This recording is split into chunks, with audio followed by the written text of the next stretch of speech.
அமெரிக்காவிலிருந்து 7,25,000 இந்தியர்கள் திருப்பி அனுப்பப்பட வாய்ப்பு. சட்டவிரோதமாக தங்கியிருந்த புகாரில் முதற்கட்டமாக 205 பேர் இன்று நாடு திரும்புகின்றனர். முதல் முறையாக 63,000 ரூபாயை தாண்டியது தங்கத்தின் விலை. ஒரே நாளில் சவரனுக்கு 760 ரூபாய் அதிகரிப்பு. திருப்பரங்குன்றத்தில் மதவாதம் இனவாதத்தால் மக்களிடையே பிளவு ஏற்படுத்த பாஜக முயற்சி. வாக்கு சதவீதம் 0 அடையும் என்று அமைச்சர் சேகர் பாபு எச்சரிக்கை.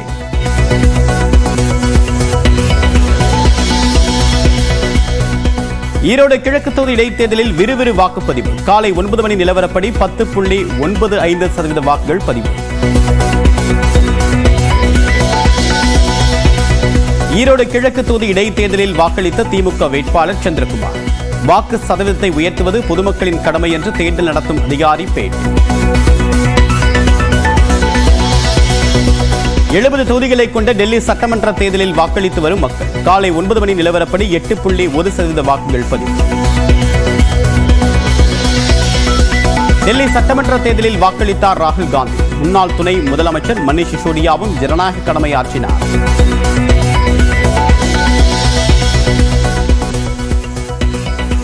திமுக ஆட்சிக்கு வந்தது கட்சி அடையாளத்தை லைசன்ஸாக வைத்து திமுகவினர் குற்றங்கள் செய்வதற்கு தானா?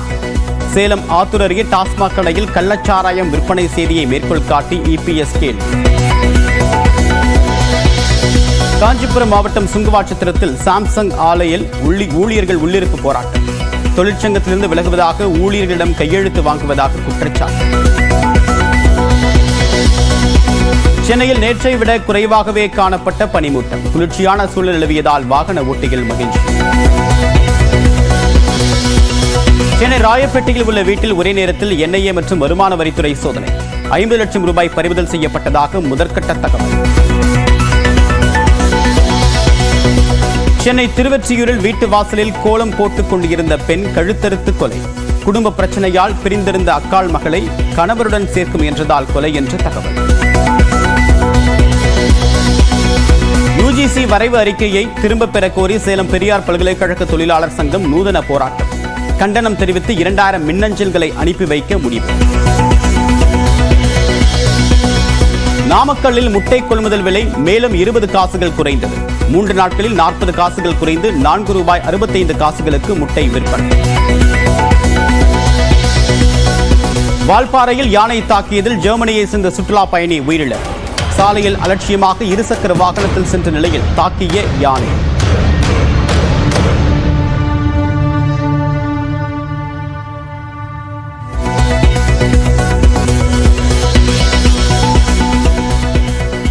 நீலகிரிக்கு பேருந்தில் வருவோரிடம் பிளாஸ்டிக் கண்டறியப்பட்டால் பேருந்தையே பறிமுதல் செய்ய வேண்டும். தமிழக அரசுக்கு சென்னை உயர்நீதிமன்றம் அதிரடி உத்தரவு.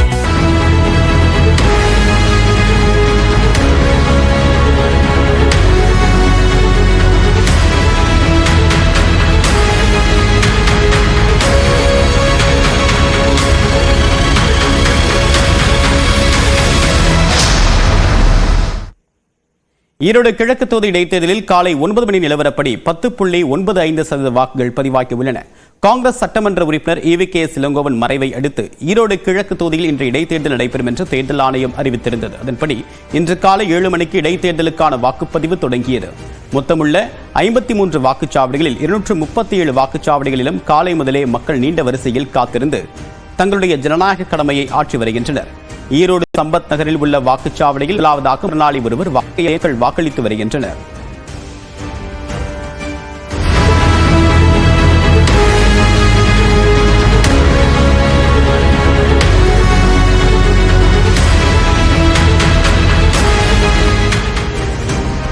பொதுமக்கள் வாக்களிக்க வசதியாக அனைத்து வாக்குச்சாவடி மையங்களிலும் கண்காணிப்பு கேமராக்கள், சாமியானா பந்தல் உள்ளிட்ட ஏற்பாடுகள் செய்யப்பட்டுள்ளன. ஈரோடு சம்பத் நகரில் உள்ள வாக்குச்சாவடியில் மாவட்ட தேர்தல் அதிகாரி ராஜகோபால் சுன்கரா தன்னுடைய வாக்கை பதிவு செய்தார். அனைவரும் தங்களுடைய ஜனநாயக கடமை ஆற்ற வேண்டும் என்றும் அவர் கேட்டுக் கொண்டார்.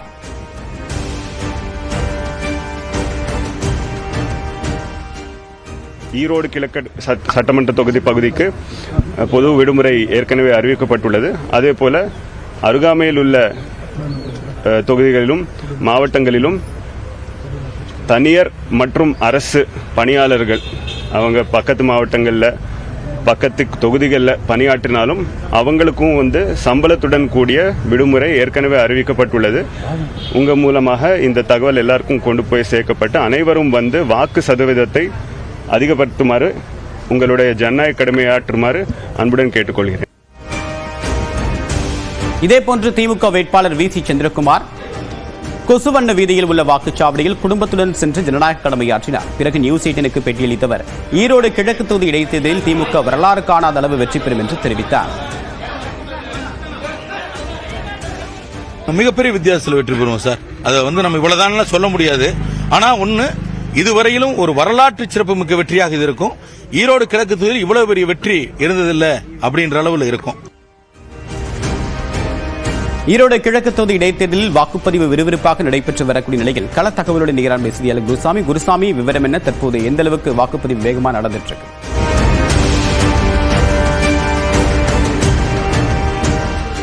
தேவப்பிரியன், ஈரோடு கிழக்கு சட்டமன்ற தொகுதி வாக்குப்பதிவு விறுவிறுப்பாக நடைபெற்றுக் கொண்டிருக்கிறது. காலையில் சற்று மந்தமாக இருந்த சூழலில் அதனைத் தொடர்ந்து வாக்குப்பதிவு விறுவிறுப்படைந்திருக்கிறது. காலை 9 மணி நிலவரப்படி 10.95% வாக்குகளானது பதிவாகி இருக்கிறது. இதனைத் தொடர்ந்து அனைத்து வாக்குச்சாவடிகளிலுமே ஏராளமான வாக்காளர்கள் நீண்ட வரிசையில் நின்று தங்களது வாக்குகளை பதிவு செய்து கொண்டிருக்கிறார்கள்.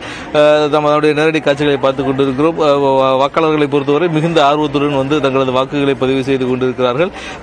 ஈரோடு கிழக்கு சட்டமன்ற தொகுதிக்குட்பட்ட அனைத்து தனியார் நிறுவனங்கள் மற்றும் கல்வி நிறுவனங்கள் உள்ளிட்ட அனைத்து அலுவலகங்களும் விடுமுறை அளிக்கப்பட்டு வாக்களிப்பதற்கான ஏற்பாடுகள் செய்யப்பட்டிருக்கிறது. தற்போது நம்முடைய வாக்காளர் ஒருவர் இருக்கார், அவரிடம் பேசலாம்.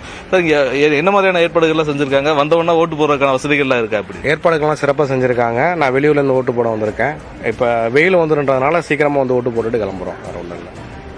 ஈஸியா வந்து வாக்கு போட்டு போலீஸ் வரும்போது என்ன மாதிரியான அறிவுறுத்தலாம் கொடுக்குறாங்க? இல்ல, அவங்க ரெகுலரா இன்ஸ்ட்ரக்ஷன்ஸ் தான் கொடுக்குறாங்க. மற்றபடி எந்த பிரச்சனையும் இல்லை. ஆல்ரெடி ஓட்டு போடக்கூடிய இடம் தானே, அதனால அவங்களுடைய பாதுகாப்பு பணியில் அவங்க கரெக்டா இருக்காங்க. நம்ம வந்து ஓட்டு போட்டு போக வேண்டியதுதான். காவல்துறையினரும் பாதுகாப்பு பணியில் ஈடுபடுத்தப்பட்டிருக்கிறார்கள். மொத்தம் 9 வாக்குச்சாவடிகள் பதட்டமான வாக்குச்சாவடிகள் என கண்டறியப்பட்டிருக்கக்கூடிய நிலையில் அந்த இடங்களில் கூடுதல் போலீஸ் பாதுகாப்பும் கண்காணிப்பு கேமராக்கள் உள்ளிட்டவை பொருத்தப்பட்டிருக்கின்றன. இதை தவிர்த்து மொத்தம் 237 வாக்குச்சாவடிகள் இருக்கக்கூடிய நிலையில் அந்த அனைத்து வாக்குச்சாவடிகளிலும் காவல்துறையினரும் மத்திய தொழில் பாதுகாப்பு படையினரும் ஈடுபடுத்தப்பட்டிருக்கிறார்கள். அனைத்து இடங்களிலுமே சிசிடிவி கேமராக்கள் பொருத்தப்பட்டு அங்கு நடைபெறக்கூடிய சம்பவங்கள் அனைத்துமே பதிவு செய்யப்பட்டுக் கொண்டிருக்கிறது.